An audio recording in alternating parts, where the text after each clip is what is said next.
So you need to understand how people think really. Why do they react the way they react? What can you do about it? It's to do with the users, customers, your core team, business, people, whatever they are, some sort of stakeholders, your spouse, your child thinks the same way. But Think Slow and Fast, but the actual book is Thinking Fast and Slow by Daniel Kahneman, is a must read for any designer. It gives a recipe of how people think based on a lot of different studies, puts them into two buckets. One is system 1, another one is system 2. And the system 2, almost like the conscious, the effortful, super complex decision addressing system. That immersion, let's say, the system 2 would allow you to go deeper into, all the different bits and then connect the dots. That's where that knowledge would come from, but that requires time. So the decisions you make, and sometimes you step back as a designer and you might think, oh, I have this insight and I want to synthesize this into some sort of themes. That could take you a lot of time to do because you need to engage with system 2, which is much more conscious.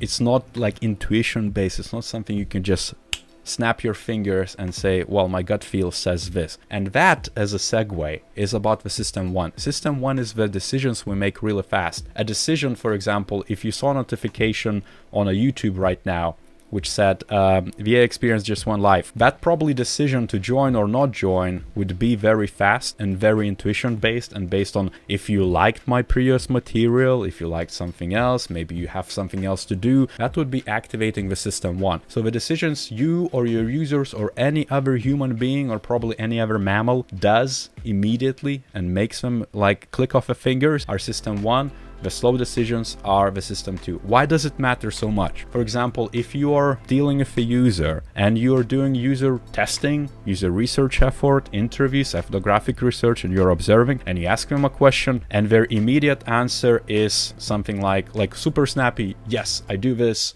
every day. As short as that probably came from system 1. Is this the real thing or is it just intuition and like experience based that lacks context to me? Then you would probably be like, okay, maybe I need to dig deeper and follow up and give them a little bit of time. Maybe you need to give them time enough and just write an email before and say, this is what I want to talk to you about. Could you tell me about the decisions you make in that scenario before you engage with them? On the day when you arrive and talk to them, you can ask the same question and chances are they're going to give you much more elaborate answer because, bam, they activated system 2. What do you want to get out of, let's say, interactions with other human beings? What do you want to get out of yourself? Think about exactly what sort of information you want. And as you can see, the trick here is also that the system 1, the intuition, the quick answers we get in experience design is going to be about being error prone. It's a snappy decision, which is kind of from all the information you experience so far, but it doesn't have that connecting of the dots aspect. For example, if I'm in a workshop, very difficult person, and they snap and just say,